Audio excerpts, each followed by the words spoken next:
Iman Abraham, ya, yang disebut Abrahamic monotheism. Yang terakhir, iman kepada Allah yang esa di dalam Yesus Kristus. Inilah yang disebut the Trinitarian monotheism. Monoteisme di dalam Bapa, Putra, dan Roh Kudus. Jadi dasarnya apa? Dasarnya Alkitab sendiri, Yesus yang mengajarkan kepada kita, kok protes? Baptiskanlah mereka dalam nama apa, kata Yesus? Dalam nama Bapa dan Putra dan Roh Kudus. Esto onomato patros keto iu keto agiu pneumatos. Besem ha'ab vihaben viruah hakodes. Kata Besem itu satu nama, dalam satu nama.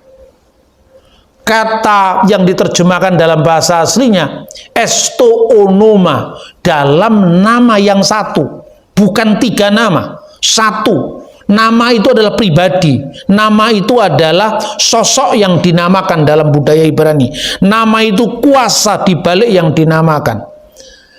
Maka di dalam satu nama ada ketunggalan, Bapa, Putra, dan Roh Kudus. Kalau kita membaca kitab Taurat pun sama dengan Tauratnya Yahudi, diawali dari Bereshit bara Elohim et hasamayim ve et haaret. Pada mulanya Allah menciptakan langit dan bumi, Elohim ve haaret hayyetah tohu wa bohu.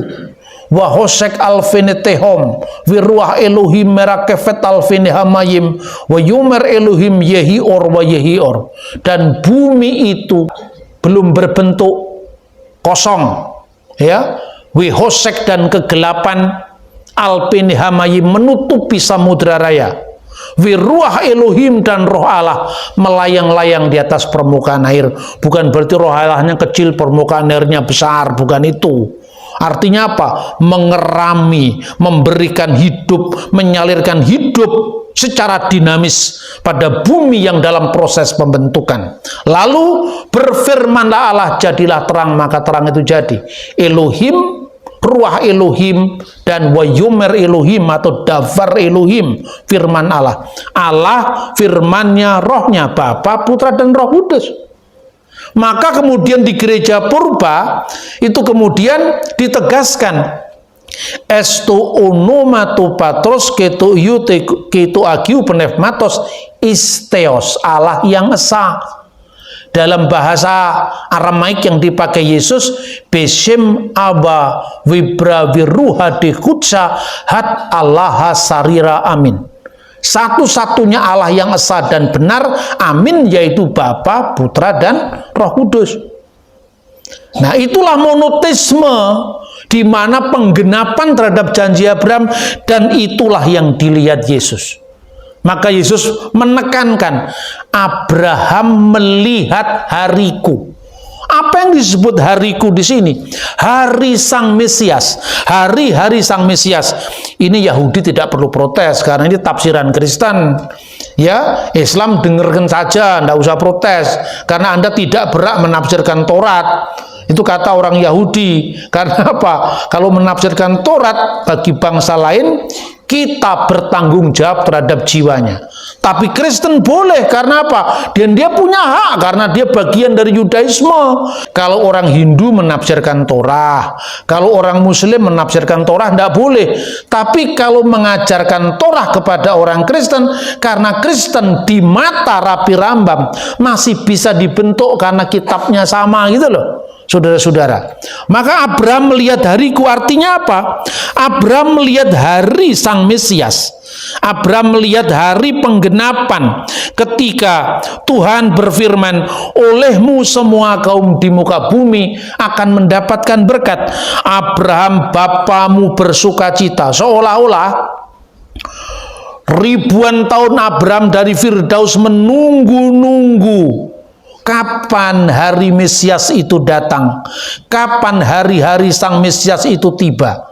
Tapi sekarang ini ketika Yesus muncul di muka bumi, firman menjadi manusia, bahwa ia akan melihat hariku, janjinya, dan ia telah melihatnya sekarang, dan ia bersukacita. Orang Yahudi di sini bingung, orang Yahudi di zaman Yesus itu bingung. Maka kata orang Yahudi itu kepadanya, umurmu belum sampai 50 tahun. Bagaimana engkau telah melihat Abraham? Umur 50 tahun bagi orang Yahudi itu usia untuk memberi nasihat. Ya, umur 30 tahun itu adalah usia kedewasaan. Artinya mental dewasa. Makanya kumpulkanlah orang-orang Israel dari umur 30 sampai 50 tahun. Karena sebelum umur 30 tahun tidak boleh melayani di kemah suci. Itulah sebabnya kenapa Yesus baru muncul umur 30 tahun. Ya toh? Dari umur 12 tahun dia di bait suci ditemukan itu bar miswah.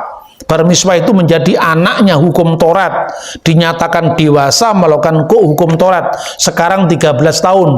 Zaman Yesus sebagaimana umur Samuel misalnya 12 tahun.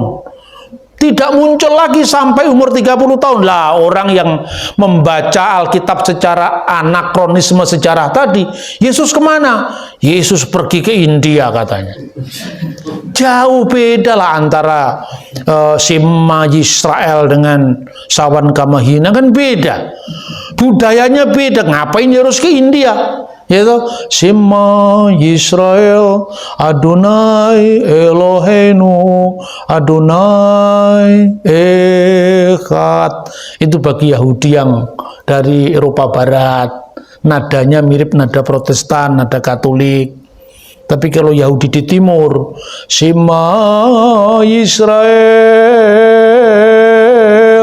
Adonai Eloheinu Adonai Echad. Terus ini kan jauh sekali dengan Sawan Kamahina Pawana Karesore, kan jauh. Jadi kalau lihat sesuatu tuh ya mesti lihat yang budayanya, terus relevansinya apa. Yesus pergi ke India, ada yang mengatakan Yesus pergi ke Tibet. Ini sekarang orang ini mabuk berita langsung percaya. Cross check dulu zaman Yesus pergi ke Tibet itu pakai bahasa apa? Ya toh? Terus untuk apa? Masa Yesus belajar yoga? Inilah yang namanya anakronisme sejarah. Nah, saudara-saudara yang terkasih dalam Tuhan, orang Yahudi bingung. Umurmu belum 50 tahun. Yesus secara manusia yang fisik putranya Maria belum berumur 30 tahun, itu betul. Tetapi Kristus yang in the beginning was the Word and the Word was with God and the Word was God, dia sudah ada in the beginning. Sebelum segala sesuatu ada, pada mulanya adalah firman. Kristus sebagai firman inilah yang praeksisten, yang sudah ada sebelum segala sesuatu ada, apalagi Abraham. Maka dikatakan amin, amin, lego umin. Amin sesungguhnya, amin sesungguhnya. Yesus kalau berkata dengan wibawa amin di depan. Kalau kita aminnya di belakang. Karena kita hanya memohon. Tapi Kristus yang menjawab, maka aminnya di depan. Itulah yang diterjemahkan sesungguhnya. Lego umin, aku berkata kepada kalian, Prin Avram kinistai, sebelum Abraham jadi, ego eimi, aku ada. Nah, kata aku ada ini terjemahan singkat dari kata ego eimi uon. Aku inilah Sang Maha Ada. Sang Maha Ada itu Asher aku adalah aku, nama kekudusan Tuhan dalam perjanjian lama. Keluaran pasal 3 ayat 14. Itulah sebabnya Yesus mau dilempari batu. Kalau dia tidak mengaku ego eimi, nggak dilempari batu. Kenapa? Karena orang Yahudi menolak Yesus sebagai Mesias. Nah, lewat terang kedatangan Sang Kristus ini, orang Kristen memahami iman kepada Allah yang esa. Tritunggal tidak bicara tentang jumlah. Tritunggal bicara tentang bagaimana Allah yang esa itu telah dinyatakan dalam kedatangan Kristus.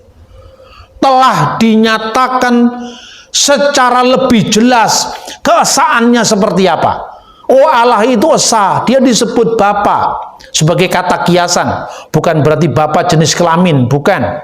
Bapa itu authority, Ya, kemudian di dalam Sang Bapa itu ternyata ada firman-Nya yang kekal. Firman itulah yang menjadi manusia dalam diri Yesus Kristus.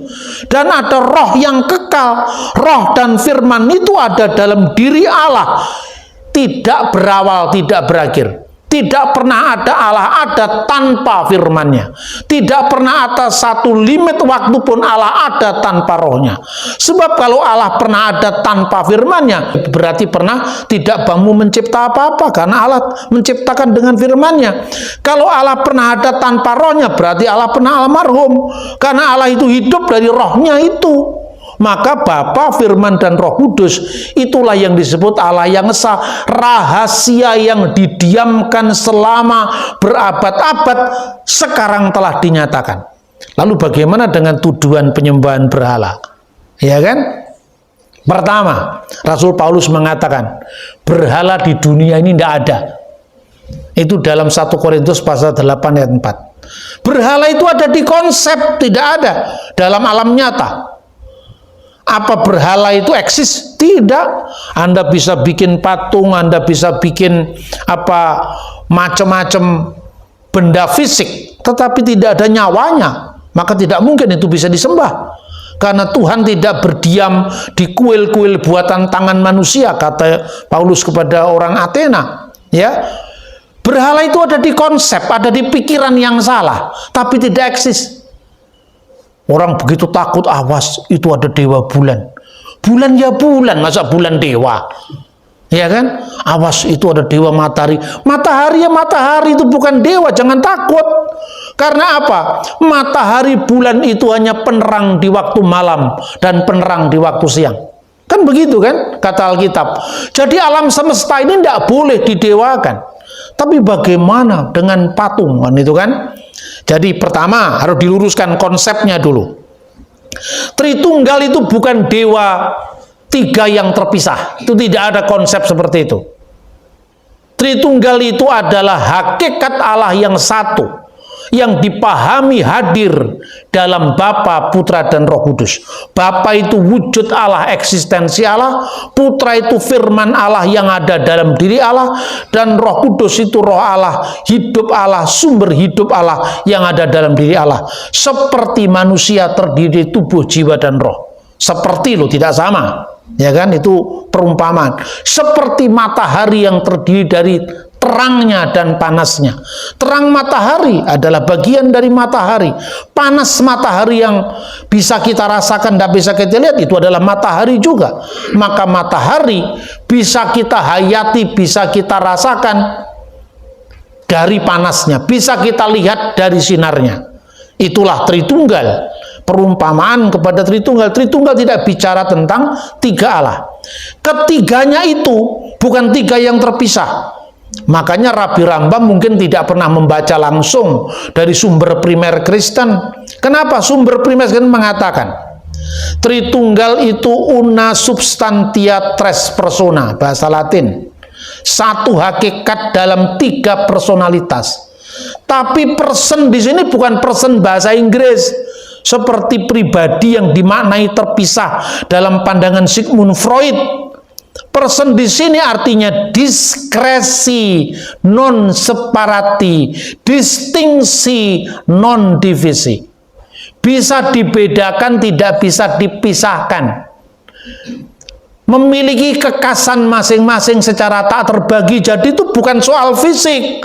Jadi ketika Rabi Rambam mengatakan tidak boleh menempatkan seorang makhluk bersama dengan Sang Pencipta, yang disebut Putra Allah dalam Tritunggal itu bukan kemanusiaan fisiknya Yesus.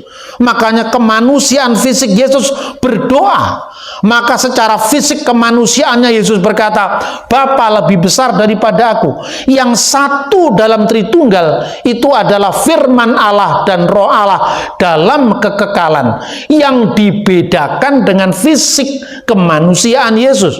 Gitu loh saudara-saudara. Jadi salah alamat. Tritunggal bukan bicara tentang fisik manusia yang ditempatkan di sisi Allah.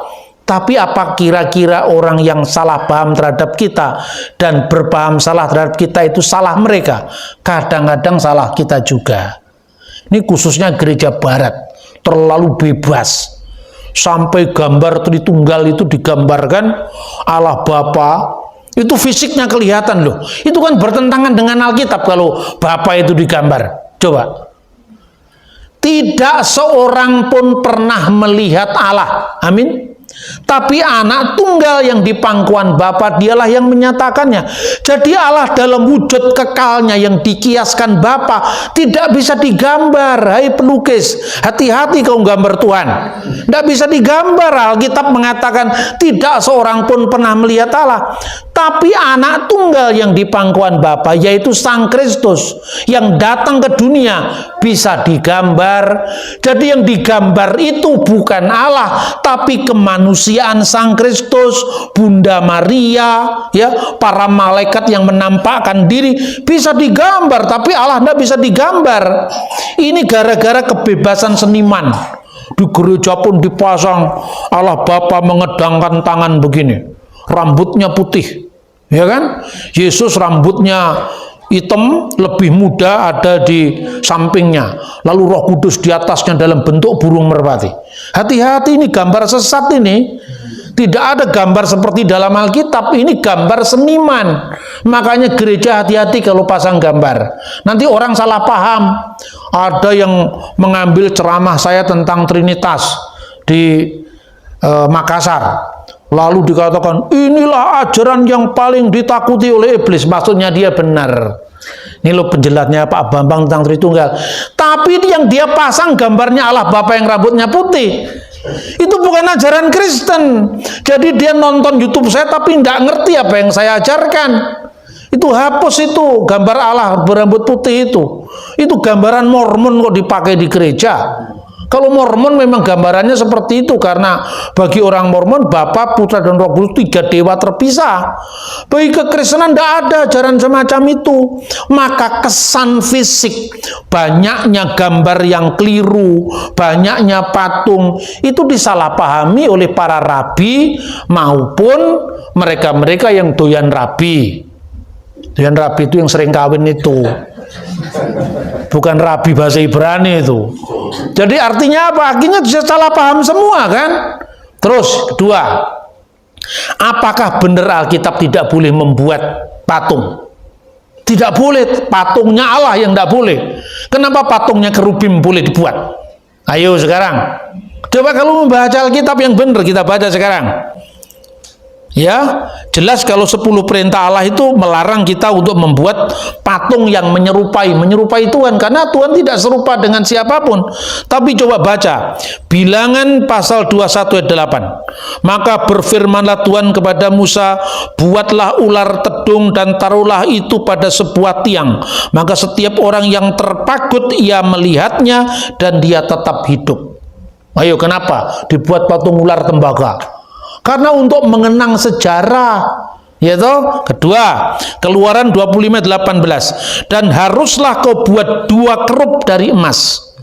Kau buat itu dari emas tempaan pada kedua ujung tutup perdamaian itu. Ini sampai dibaca pada ayat berikutnya. Patungnya kerubim, patungnya serafim. Kenapa dibuat patung? Yang jelas itu tabut perjanjian, itu 3 dimensi ya. 3 dimensi kan sama dengan patung. Lalu sayapnya melingkupi begini kan. Terus kalau di gereja ortodok dinyanyikan, ya man hiya akrum minas serubim warfa masdan bi ghairi qiyas minas serafim, ya man hiya bi ghairi fasadi waladat kalimat Allah hakonanaki walidatul lilayaki nuadim, hakonanaki walidatul lilayaki nuadim. Ini bukan Islam, ini gereja ortodok ini. Anda lihat gerejanya orang Libanon di Australia kan banyak itu. Gerejanya orang Koptik ini, kalau baca Alkitab kan dingajikan, itu kan bukan tradisi Islam. Itu tradisi Yahudi. Yahudi diambil oleh Kristen ortodok, diteruskan oleh Islam. Katolik nadanya nada barat, Protestan ikut-ikut nada barat, itu loh. Itu soal musik kok mau diagamakan.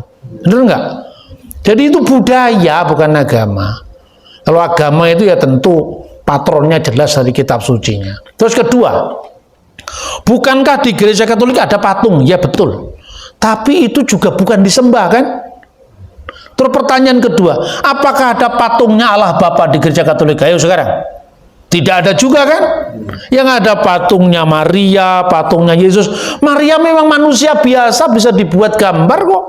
Yesus memang manusia, dalam keadaannya sebagai manusia bisa digambar kok. Iya toh?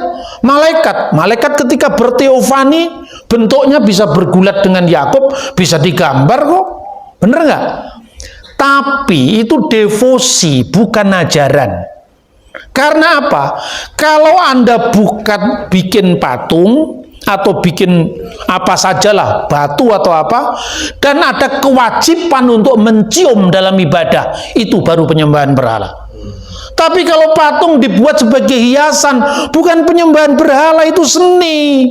Cuma seni pun jangan kebablasan. Ya, seni yang kebablasan itu memuaskan rasa senimu, tapi membuat orang lain salah paham dan berpaham salah tentang kita. Maka kalau di Timur Tengah banyak kok gereja-gereja Katolik juga tidak ada patung sebanyak di Eropa, karena hadirnya patung di gereja sebagai devosi, bukan penyembahan. Itu hanya sebagai apa ya, nggak ada kewajiban membakar dupa di depan patung kok. Coba kalau patung di depannya dibakar dupa, lah itu baru penyembahan. Tidak ada itu. Tapi kalau patung itu dibuat kemudian haruslah kamu menaruh apa namanya kemenyan di depannya, haruslah kamu mencium wajahnya, pipi kanan tidak boleh pipi kiri. Lah itu baru, ya toh? Adakah kewajiban untuk mencium patung di gereja? Bahkan gereja tidak ada patung pun tetap gereja, karena itu seni. Nah ini yang harus kita pahami. Maka supaya orang lain tidak salah paham, mari kita koreksi pelayanan kita. Kita tidak menjadi ikonoklasme, ya, tapi juga tidak menjadi ikonolatri. Ikonolatri itu penyembahan terhadap gambar-gambar, itu tidak boleh dalam gereja. Tapi juga tidak pernah menjadi ikonoklas, menentang gambar, karena gambar itu adalah huruf bagi yang buta huruf. Benar tidak? Sebelum munculnya tulisan, apa orang yang bisa lihat? Gambar. Bahkan ketika Anda tidak bisa paham bahasa Inggris, karena Anda orang dari Thailand, bahasanya seperti Hono Coroko, atau Anda sama sekali tidak mengerti bahasa Mandarin, masuk ke Shanghai sana, atau masuk ke Guangzhou sana, apa yang kamu pikirkan sekarang? Ayo sekarang, apa ini? Gambar-gambar gini, oh tiba-tiba di situ ada gambarnya Kuang Im, oh ini maksudnya kelenteng, gitu kan? Coba kalau tidak ada patungnya Kuang Im, kan nggak tahu. Kita tidak menganjurkan itu. Karena Alkitab mengatakan tidak boleh membuat gambar yang menyerupai Tuhan. Tidak boleh. Karena Tuhan tidak serupa dengan apapun. Tapi membuat kerubim, membuat serafim, sayapnya melingkupi, ternyata diperintahkan Tuhan. Nah, pertanyaannya, kenapa Yahudi salah paham? Karena bait Allah tidak ada lagi pada mereka. Sejak bait Allah dihancurkan Tis'a B'Ab, tanggal 9 bulan Ab bertepatan dengan tanggal 5 Agustus tahun 70 Masehi. Yahudi sekarang Yahudi tanpa bait suci, otomatis tidak ada gambarnya kerubim, tidak ada tabut perjanjian, ya, tidak ada bentuk fisiknya lagi. Yang ada hanya doa, simkah Torah, kesukaan Torat, kan itu kan. Coba Anda bayangkan, seumpama bait Allah nggak dihancurkan, seumpama bait Allah masih di Yerusalem, adakah di situ kerubim? Ada. Adakah di situ tabut perjanjian? Ada. Berarti ada patung, tapi bukan patungnya Tuhan, tapi tidak boleh disembah, kan itu kan. Paham yang saya maksud, saudara-saudara? Anda bukan Katolik, ya jelas. Tapi juga jangan kemudian malah melebarkan salah paham kepada saudara kita sendiri. Yang disebut patung bukan kami Pak, tapi yang Katolik. Mulai kapan Katolik juga disuruh nyium patung? Kan nggak ada. Benar tidak? Nah saudara-saudara, mari kita kembangkan sikap ekumene ke dalam, tetapi juga berwawasan lintas iman keluar. Jangan kehilangan jati dirimu sebagai seorang Kristen, sebagai pengikut Yesus. Justru engkau menjadi surat-surat yang hidup untuk bersaksi, bukan hanya kepada mereka yang salah paham, bukan hanya kepada mereka yang berpaham salah, tapi mereka yang tidak mengenal Yesus sama sekali. Dan kita sampaikan kepada mereka, the messianic blessing, berkat mesianik ini sudah digenapi.